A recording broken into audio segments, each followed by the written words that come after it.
नमस्कार, Keshav school online classes में आपका स्वागत है। 12th फिजिक्स में अपन पढ़ रहे थे आपके अपवर्तन में आज आपका टॉपिक होगा गोलीय पृष्ठ पर अपवर्तन। बढ़िया डेरिवेशन है आपके गोलीय पृष्ठ पर अपवर्तन के बारे में अपन जानते हैं कि जब प्रकाश किरण यहाँ पर आती है तो वो चाहे थोड़ा सा डिस्टरबेंस हो जाए पर आर पार निकल जाती है इस पृष्ठ के, इसे बोलते हैं अपवर्तन। इस कंडीशन में कौन सा पृष्ठ ले लें अपन? गोलीय पृष्ठ। कोई ऐसा पृष्ठ जो गोलाकार आकृति का हो तो उस पर अपवर्तन होगा, तब क्या कंडीशन बनेगी वो देख रहे हैं अपन। तो आप टॉपिक डालें गोलीय पृष्ठ से अपवर्तन। गोलीय पृष्ठ से अपवर्तन, ये टॉपिक डालें और समझें। अब गोलीय पृष्ठ मतलब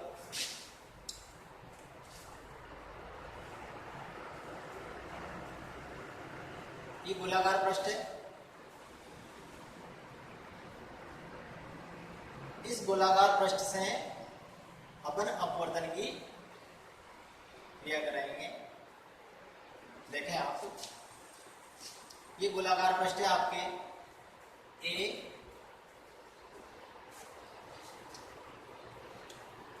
और यह इस गोलाकार पृष्ठ का केंद्र है, इसे बोलेंगे बी और ये सी।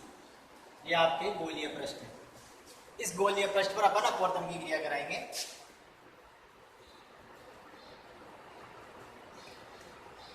सबसे पहले तो इसका अक्ष तैयार करते हैं।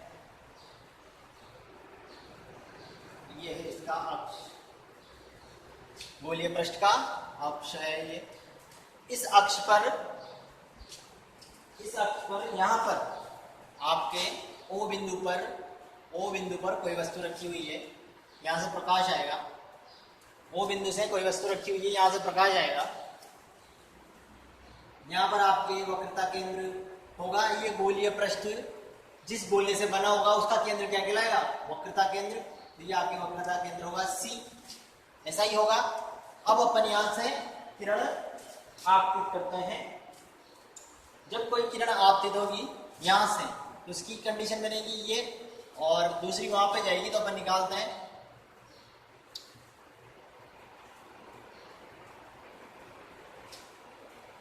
एक कंडीशन ये, एक कंडीशन है यहां पर इस किरण से आपतित की अपन ने गोलीय पृष्ठ पर किरणें आपतित की। जब अपन ने यहां पर किरण आपतित की तो इसकी किरण का वास्तविक पथ ये होगा, लेकिन अपवर्तन के कारण जो भी डिस्टरबेंस होगा ये आपके वक्रता केंद्र है। तो इससे इस बिंदु पर,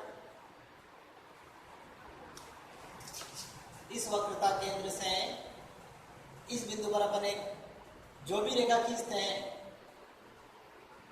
दर्पण पर या पृष्ठ पर, यहां से जो भी रेखा खींचते हैं वो आपकी क्या कहलाती है? अभिलंब रेखा कहलाती है। यहां से खींचते हैं जो अभिलंब रेखा कहलाती है ये, और इसकी दिशा ये है। चित्र को अच्छे से बनाना आप, ताकि चित्र को अच्छे से बनाओगे तब इसकी वैल्यूज को अच्छे से समझ पाओगे। अपन ने यहां से किरणों को आपतित किया, किरण का वास्तविक पथ ये था, लेकिन अपवर्तन के बाद इस पृष्ठ से वो कहीं जानी है, अभी गई नहीं है, कहीं जानी है। या आपके वक्रता केंद्र से इस बिंदु पर जो रेखा खींची है वो है सी, और इस बिंदु को अपन बोल देते हैं एन। इस बिंदु को अपन ने बोल दिया एन। जहां पर ये रेखा पॉइंटेड हुई उसे बोल दिया अपन ने एन। अब अपन देखते हैं ये कहां पे आएगी। ये जहां भी आए, जहां भी जाए, इसे लिखते हैं अपन कहां जाएगी ये। मान लीजिए ये रेखा आपके यहां भी, इसे बोलते हैं अपन आई। क्या बोलते हैं? आई। ये रेखा यहां पे आएगी तो इस अभिलंब से, यानी कि एनसी रेखा से आपके ये आपतन कोण बनाएगी, कोण आई। ये रेखा इस अभिलंब रेखा, जिसे अपन अभिलंब रेखा बोलते हैं, इस पृष्ठ पर सी से जितनी भी रेखाएं खींची जाती है वो क्या कहलाती है? अभिलंब। ये भी आपका क्या है? अभिलंब। ये भी अभिलंब है। यहां से जो भी रेखाएं खींची जाएगी इस पृष्ठ पर वो आपकी अभिलंब रेखा कहलाती है। उसी प्रकार ये आपकी अभिलंब रेखा है, ये एनसी रेखा। तो एनसी से ये कोण बनाएगी तो क्या कोण कहलाएगा? आई कोण, जिसे आपतन कोण कहते हैं। और एनसी से जो कोण बनाएगी अपवर्तित किरण, ये अपवर्तित किरण, वो क्या कहलाएगा? कोण आर। ये आपके कोण आर कहलाएगा, इसे कोण आर बोलेंगे। अच्छे से दिख रहा है ये? यहां तो कोण आर दिख रहा है छोटा सा, ये कोण आर है, ये कोण आई है। यानी कि एनसी रेखा से जो ये किरण कोण बनाएगी वो बनाएगा आर कोण, और एनसी रेखा से ये कोण बनाएगी आई कोण, यानी कि आपतन कोण, ये अपवर्तन कोण। दोनों कोण आप समझ चुके हैं कौन कौन से कोण हैं। इसे बोला अपन ने ए। इस ए बिंदु से अपन प्रश्न अच्छे से समझने के लिए इसे आगे बढ़ा देते हैं ताकि आपको प्रश्न अच्छा दिखे।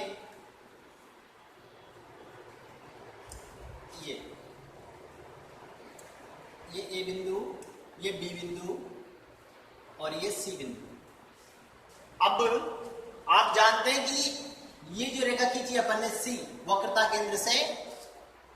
केंद्र से और एन पर जो रेखा है इसे एनसी बोलते हैं। तो इस रेखा को जब अपन कोई भी मान निकालते हैं तो अपन इसे सीधा मानते हैं, मतलब ये रेखा और ये रेखा, इसे बोलेंगे एम, इसे बोलेंगे एम। तो ये एन एम बिंदु हो गया, एन एम रेखा होगी, और ये एन एम रेखा इस पृष्ठ की रेखा मानी गई है। यानी कि इसे, इस पृष्ठ को गोलाकार डिजाइन में देखा गया है अपने, लेकिन वैल्यू रखने में अपन इस पृष्ठ को एन एम मानेंगे, सीधा मानेंगे। मतलब आपने इसे ऐसे बनाया है बनाने में तो, लेकिन जब अपन यहाँ पे कोई बिंदु है आपके एन बिंदु, जब अपन इसका वैल्यू देखेंगे तो वैल्यू अपन वक्राकार नहीं देखेंगे, वैल्यू देखेंगे सीधी। ये सीधी वैल्यू देखेंगे तब अपने वैल्यू पुट कर पाएंगे जो भी वैल्यू अपन को रखनी है। और ये चीजें बहुत माइनर है, छोटी छोटी चीजें हैं, बहुत छोटे कोण बने हुए होते हैं, इसलिए इनको, इस रेखा को यानी कि बी को और एम को एक ही बिंदु मानकर क्रिया की जाती है। ये एम अलग से इसलिए खींचा गया है समझने के लिए। आप चाहें तो एम को नहीं खींचे और सारी वैल्यू बी से कर ले, लेकिन अपन वक्राकार को न करके इसे सीधा मानकर वैल्यू निकालेंगे, डेरिवेशन करेंगे। ये चीज आपकी होगी। अब आप लिखेंगे इसमें क्या क्या हुआ वो देखो। एक अपवर्तक पृष्ठ मतलब ये अपवर्तक पृष्ठ मतलब जिस पर अपवर्तन हो सके। एक अपवर्तक पृष्ठ, चित्र मैंने आपको अच्छे से धीरे धीरे बताया है क्योंकि सारी चीज आप चित्र से ही समझेंगे। आगे देखें, एक अपवर्तक पृष्ठ जिसका अपवर्तनांक n2 है, यानी कि इस अपवर्तक पृष्ठ का अपवर्तनांक कितना है? n2।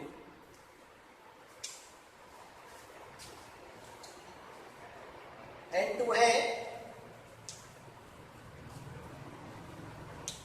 एक अपवर्तक पृष्ठ जिसका अपवर्तनांक n2 है। तो आपने जो चीज लिखी, एक अपवर्तक पृष्ठ, इसको इसके बीच में लिखा एक अपवर्तक पृष्ठ n2 जिसका अपवर्तनांक n2 है। फिर इसके बाद लिखे का, यानी कि इस अपवर्तक पृष्ठ का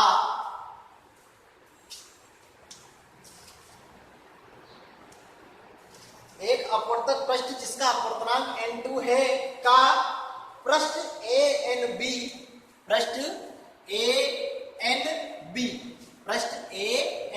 यानी कि ये पृष्ठ ANB उत्तलाकार है, उत्तलाकार है।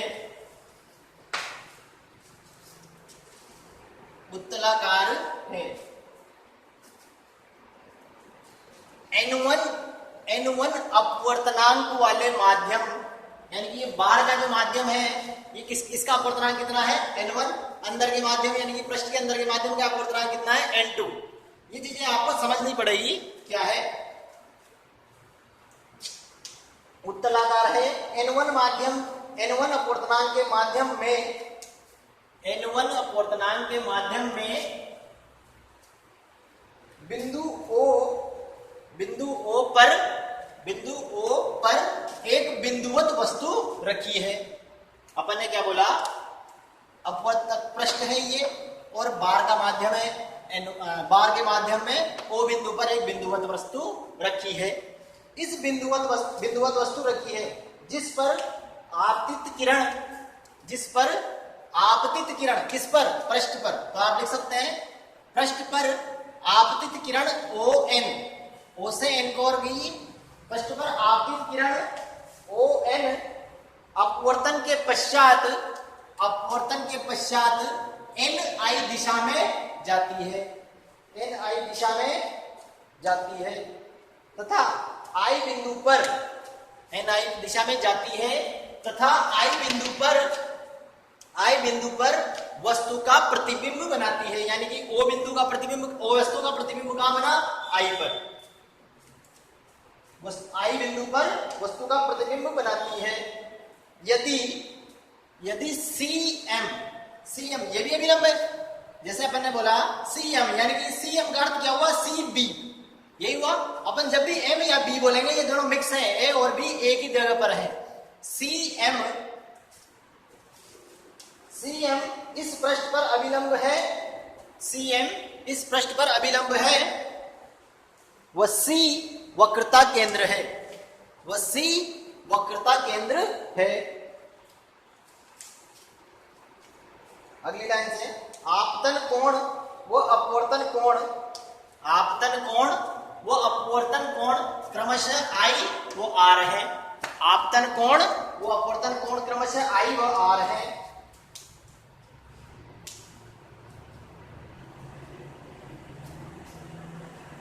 आगे लिखो, यहां इसका द्वारक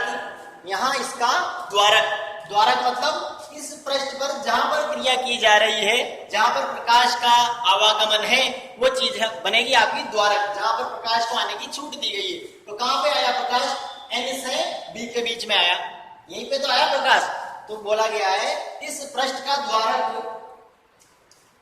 कम लिया गया है, मतलब छोटा लिया गया है, N से M के बीच में लिया गया है। इस पृष्ठ का द्वारक कम लिया गया है, अतः NM की लंबाई NM की लंबाई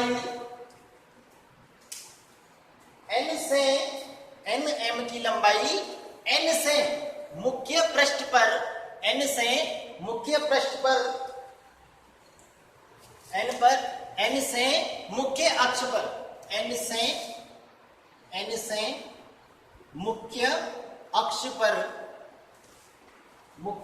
पर डाले गए अभिलंब की लंबाई के बराबर है।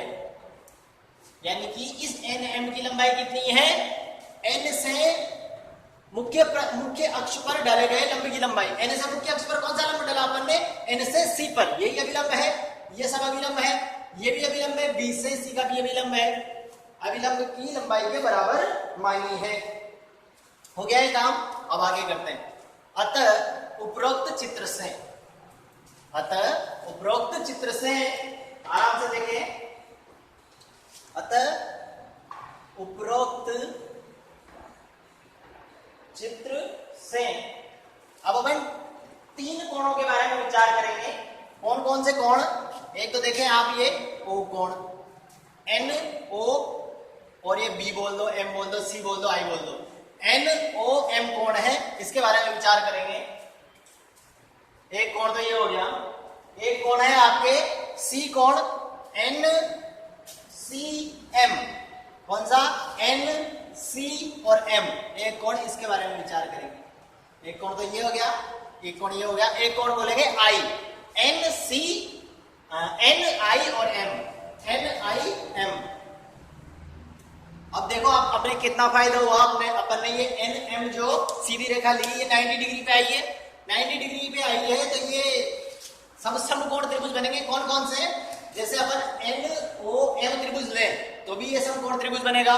इससे अपन त्रिभुज लेते हैं NCM, तब भी ये समकोण त्रिभुज बनेगा। अपन त्रिभुज लेते हैं NIM, तब भी ये समकोण त्रिभुज बनेगा इस एक रेखा की वजह से। और अपन को इन कोणों के बारे में विचार करने हैं।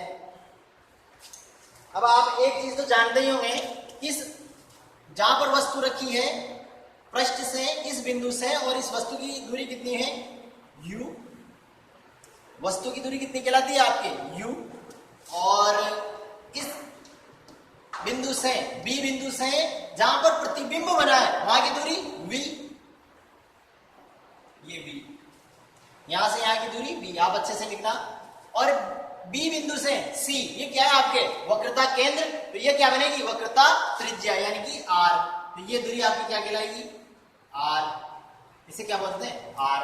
B से C के बीच की दूरी को r, O से B के बीच की दूरी को u और B से I के बीच की दूरी को v, ये चीजें भी आप समझ चुके हैं। तो अब तीनों त्रिभुजों को अपन यूज करते हैं, तीनों कोणों को, इस O कोण को, C कोण को, I कोण को लिख लिया आपने उपरोक्त चित्र से। अब कोण में अपने पास कौन कौन सी चीजें हैं वो अपन यूज करेंगे। अपने पास दूरी है OM, दूरी है आपके पास क्या है U, OM दूरी आपके पास U है, यानी कि अपन इसको यूज करेंगे OM को।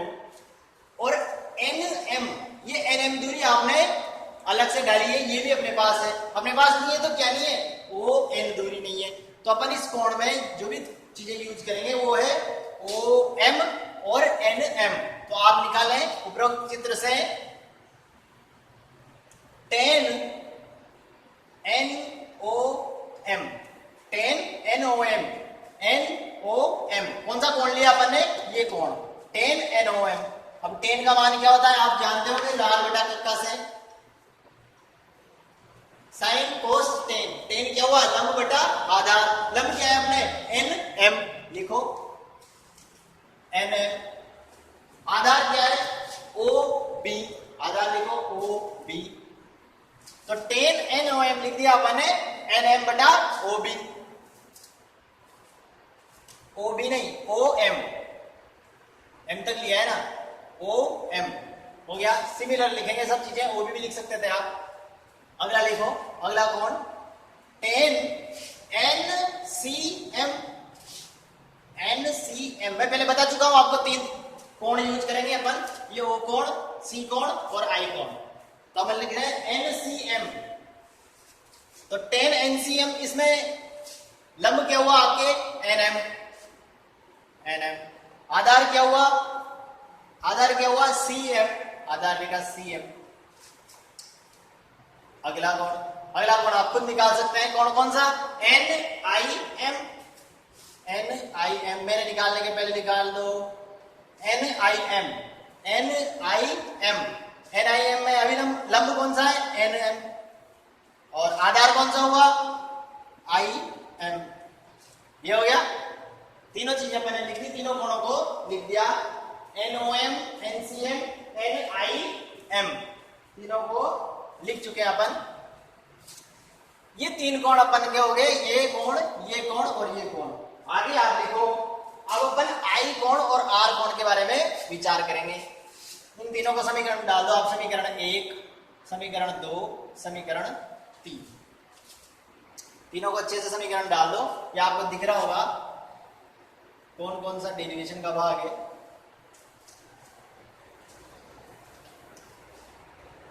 तीनों को समीकरण डाल दिया अपन ने, 1, 2, 3 समीकरण। अब आप लिखो आई कोण कौन से त्रिभुज में यूज करेंगे अपन,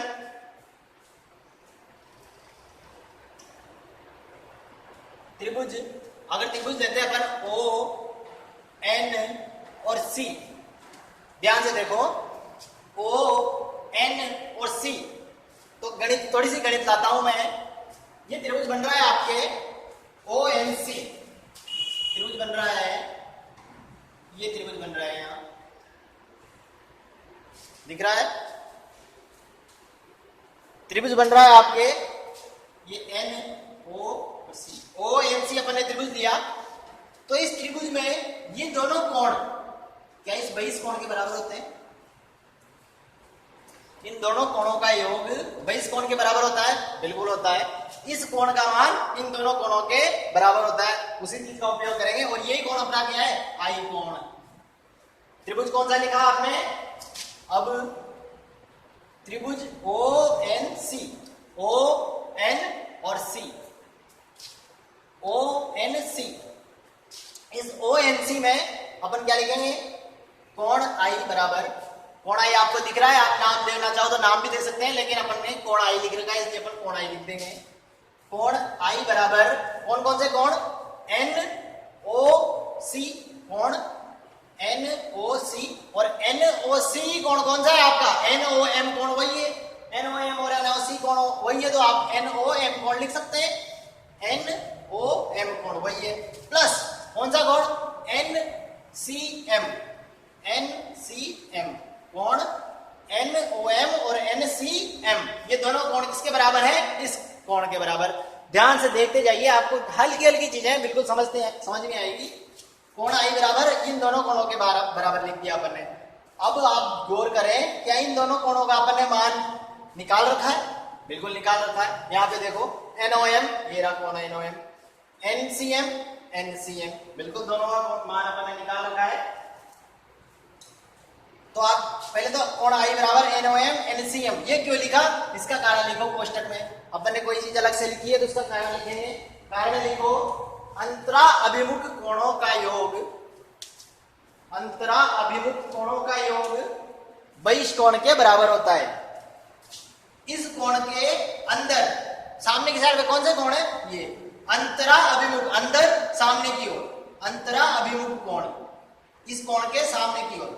तो अंतरा अभिमुख कोणों का योग बहिष कोण के बराबर होता है। चाहो तो आप ये चित्र भी बना सकते हो इसके साइड में, किस लिए अपन ने इन दोनों को लिखा है, ठीक है। ऐसा लिखने के बाद अब आप यहां पर थोड़ी सी चीज और लिखो, चूंकि यहां थीटा अल्प है, चूंकि यहां थीटा अल्प है, अतः टेन थीटा इसको लगभग बराबर किसके लिख सकते हैं अपन, थीटा के, टेन थीटा लगभग बराबर थीटा के, टेन थीटा लगभग बराबर थीटा के, ये चीज देखिए आपने बीच में। अतः अब इन दोनों कोणों का मान लिखेंगे अपन, टेन थीटा को अपन ने किसके बराबर कर दिया, थीटा को, यानी कि टेन, इस कोण को अपन ने यहां से टेन को रिजेक्ट कर दिया, इस कोण का मान इसके बराबर हो गया। तो कोण आई बराबर आपके कौन कौन से हो गया, NOM कौन सा है, NOM N बटा M बटा NM बटा OM, प्लस NCM कौन सा है, NCM NM बटा CM, ये चीज होगी आपके कोण आई, ये आपके कोण आई हो गया। इसे आप दे दो समीकरण 4 और बक्से में बंद कर दो, समीकरण 4 देकर बक्से में बंद कर दो। आगे देखेंगे, आगे देखो, अब अपन कोण R का देखेंगे, कोण R के बारे में विचार करेंगे, कोण R कैसे बनेगा। कोण R के बारे में आप सोचो,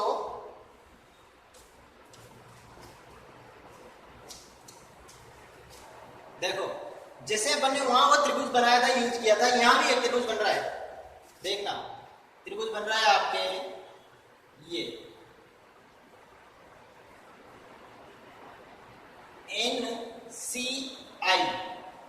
NCI त्रिभुज में ये कोण आपके C बार बन रहा है, बहिष कोण बन रहा है, ये कोण बन रहा है बहिष कोण, और इसके सामने कौन कौन से कोण है, ये दोनों, यानी कि इस R कोण का और इस I कोण का योग किसके बराबर होगा, C कोण के। वापस वही बहिष कोणों का, अंतराभिमुख कोणों का योग बहिष कोण के बराबर होता है। ये त्रिभुज भी बना सकते हो आप साइड में, कौन सा, NC और I, ये त्रिभुज बना सकते हो साइड में अच्छे से, और उदाहरण कारण लिख सकते हो किस कारण से है। पहले त्रिभुज लिखते हैं अपन, कौन सा त्रिभुज दिया है अपन ने, NCI त्रिभुज दिया है। इसी प्रकार जैसा काम ये किया वैसा ही, इसी प्रकार त्रिभुज NCI से, अब आप समझ रहे होंगे इसमें भी क्या क्या करना है, वही काम करना है। NCI से कौन सा कोण, NCM, कोण NCM बराबर कोण R प्लस कोण NCM NIM कोण NCM, ये भाई इस कोण का मान किसके बराबर होगा, R और इस NIM के इसके बराबर होगा। यहां पर भी अपन ने कोण R का यूज कर लिया। अब कोण R को अपन निकालेंगे तो कोण R कैसे निकलेगा, कोण R को इधर ले लो, हाँ कोण R को इधर ले लेंगे, माइनस का हो जाएगा, इसको उधर भेजेंगे माइनस का हो जाएगा, तो भेजो NCM कोण NCM माइनस कोण NIM माइनस कोण NCM, ये उधर भेजेंगे माइनस का हो जाएगा, ये इधर आएगा माइनस का हो जाएगा, माइनस को हटाएंगे तो यहां से माइनस हटेगा, इसमें माइनस आएगा और इसमें प्लस आएगा। इस प्रकार ये क्या बन जाएगा, कोण R बराबर NCM plus NIM minus NIM।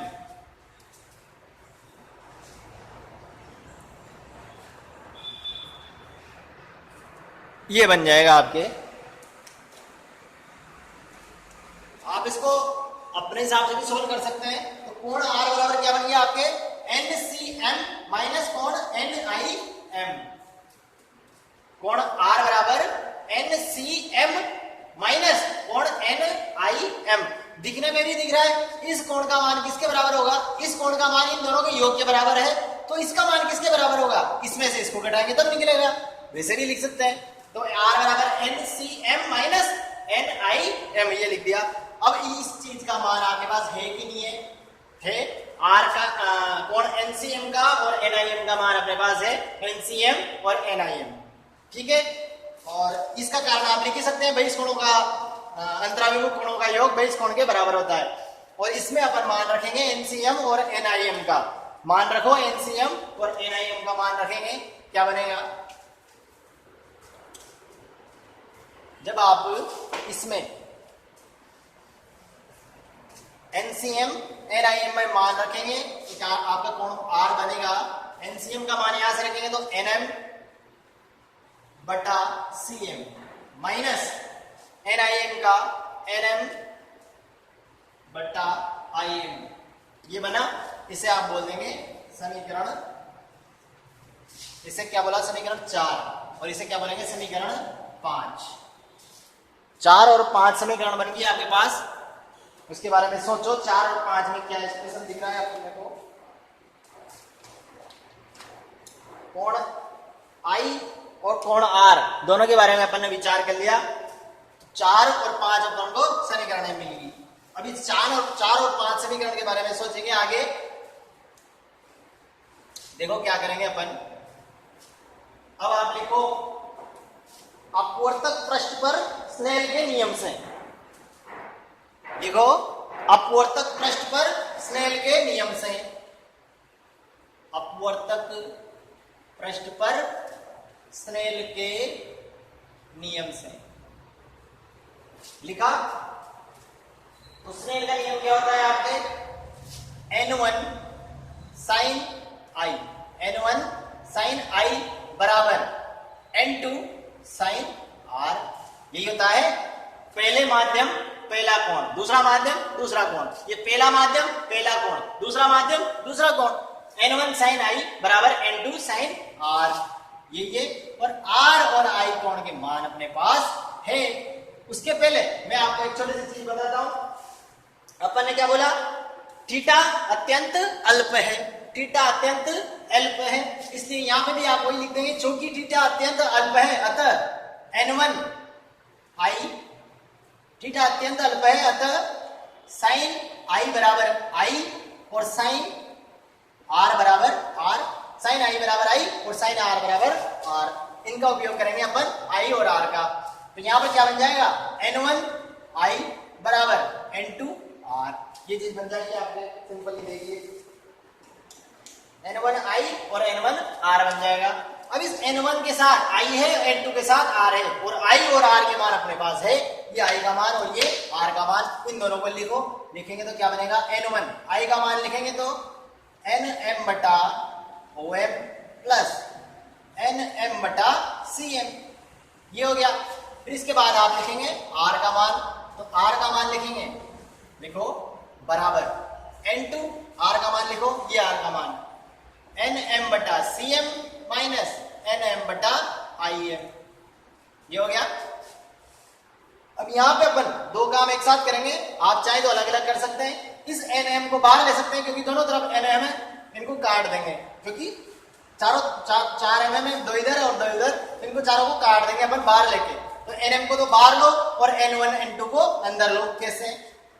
n1 को अंदर लेंगे और nm को बाहर लेंगे। आप अलग अलग स्टेप में भी कर सकते हैं। पहली स्टेप में आप nm को बाहर ले लें और n1 को अंदर डाल दें। तो अपन nm को बाहर लेंगे तो ये nm आ गया बाहर, nm तो बाहर आ गया और n1 को अंदर डाल दिया, क्या बचा? om प्लस इसको भी बाहर ले लिया, इसको अंदर डाल दिया, n1 cm। यही है, यहां पे भी यही काम करेंगे अपन। nm को बाहर ले लिया और n2 को अंदर भेज दिया।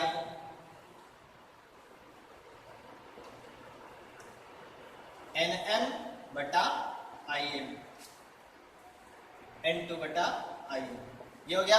इस nm को इस nm से काट देंगे। ये काम करने के लिए अपन ने इनको बाहर लिया था। जब nm को nm से अपन काट देंगे, इनको काटने के बाद आपके पास अंदर बचेगा, यहाँ पे तो बचेगा n1 om plus n1 cm बराबर यहाँ पे बचेगा n2 cm minus n2 im, यही बचेगा, यही बचा आपके। अब ये समीकरण आएगी, इसमें आप देखें कि दोनों तरफ एक cm ये है और एक cm ये है बटा में, इधर भी cm है इधर भी cm है। अपन चाहे तो इनको एक तरफ ले लें, सरलता रहेगी, इनको एक तरफ ले लेते हैं, इसको इधर ले आओ और इसको उधर भेज दो, क्या बनेगा? n1 om, इसको इधर लाएंगे तो प्लस का n2 im बराबर n2 cm, ये उधर जाएगा तो माइनस का बनेगा माइनस n1 cm, दिख रहा है?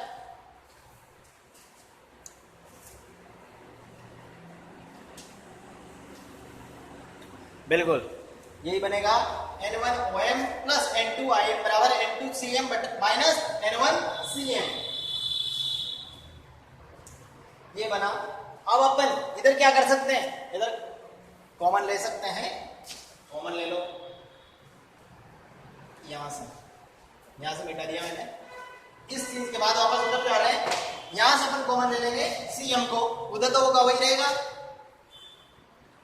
n1 om रहेगा प्लस n2 im रहेगा बराबर, इधर cm कॉमन ले लिया अपन ने, LCM ले लिया, c1 LCM ले लिया, तो ऊपर क्या बचा?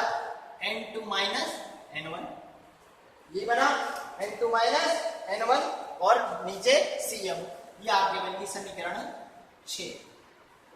5 दिया था उधर आगे नाम, तो ये आपके बन गई समीकरण 6। क्या बनी?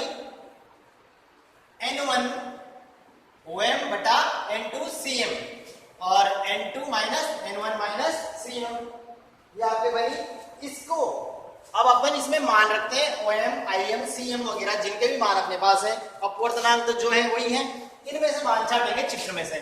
चित्र को वापस साफ करते हैं अपन, साफ रखते हैं, सभी को मिटा देता हूं मैं। चित्र में से आप भी मान देखो पहले क्या मान बन रहे हैं अपने पास। ये आपकी समीकरण 6 है। चित्र में देखो आप OM क्या है? OM, ये OM और OB, मैंने बोला था OM और OB सेम चीजें हैं। इसको इस चीज को अपन को वक्राकार है, इसे सीधा करने के लिए अपन ने OM खींचा था। तो ये OM और OB आपके एक ही है। आप चाहें तो इस कारण को भी लिख सकते हैं कि ये OM और OB एक कैसे है। तो OM का मान अपने पास क्या है? OM का मान। अब प्रकाश आ रहा है आपके इधर से, प्रकाश आ रहा है इधर से, और मान भी देख रहे हैं अपन इधर से। इससे उधर देखेंगे तो प्लस में, इससे इधर देखेंगे तो माइनस में। इससे इधर देख रहे हैं अपन, देख रहे हैं तो ये मान क्या बनेगा? OM आपके माइनस का U, यहां से यहां तक का माइनस का U। अगला IM, IM देखो IM आपके I से M, इधर है तो प्लस का है, प्लस का है मतलब ये प्रतिबिंब है, प्रतिबिंब है तो V बनेगा, प्लस का V। तीसरा क्या है? CM भी इधर है तो ये भी प्लस का बनेगा क्या, R। तो UVR, U माइनस का, V प्लस का और R भी प्लस का, ये हो गया। इसके यहां पे लिख सकते हो बिंब की दूरी, प्रतिबिंब की दूरी, ये वक्रता त्रिज्या। इन तीनों के बारे में आप लिख सकते हो, वक्रता त्रिज्या। सारी चीजें क्लियर करके अपन को डेरिवेशन करना होता है। ये चीजें अपन ने लिख ली, इनके मान अपन उसमें लिखेंगे। यहां पे लिखो माइनस इन सभी के मान समीकरण 6 में रखने पर, समीकरण 6 में इनके मान रखेंगे तो क्या आएगा, देखो N1 बटा OM है, OM मतलब माइनस का U, प्लस N2 बटा IM है, IM मतलब प्लस का V, बराबर N2 माइनस N1 बटा CM क्या है, R, ये आपकी समीकरण बनेगी। UV और R, गोलीय पृष्ठ पर UV और R में समीकरण है ये। इसको थोड़ा सा सोल्व भी करेंगे, सोल्व करके लिखते हैं। प्लस को माइनस को करके आगे लिखेंगे। क्या बना आपको, N1 माइनस का U, इसको उधर भेज दें और इसको इधर ले लें तो लिखो N2 V, ये माइनस अंदर जाएगा तो अच्छा लगेगा, और N1 U बराबर N2 माइनस N1 बटे R। ये आगे आपके वक्रता पृष्ठ पर U, V और R में संबंध है। ये वक्रता क्या था, वो वक्रता पृष्ठ है, ये वक्र पृष्ठ है, घुमा हुआ पृष्ठ है, इसलिए बोला है अपन ने गोलीय पृष्ठ है ये। और गोलीय पृष्ठ क्या होता है, वक्रता रहती है गोलीय पृष्ठ में, थोड़ा गोलाई रहती है वक्रता पृष्ठ में। इस गोलाई वाले पृष्ठ में U, V और R संबंध है ये, इसे डाल लो आप, इंपोर्टेंट मनमान सारा इंपोर्टेंट है ये। U, V और R संबंध लिख सकते हो, गोलीय पृष्ठ पर U, V, R संबंध है। इसके बाद अपन कल पढ़ेंगे, जो भी पढ़ेंगे जो। धन्यवाद।